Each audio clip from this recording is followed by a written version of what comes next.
Hapo mbona kwenye video imebana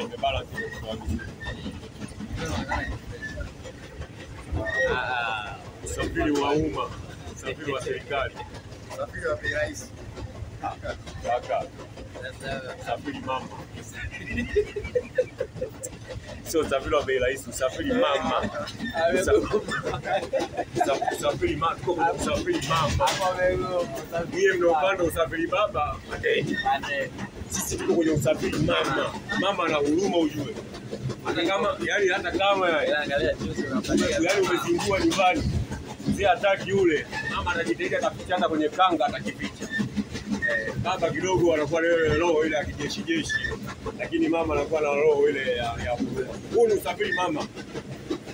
Hivi nilipokuwa natakiwa nipandie basi ili niende Dar es Salaam, nauli yake shilingi 70.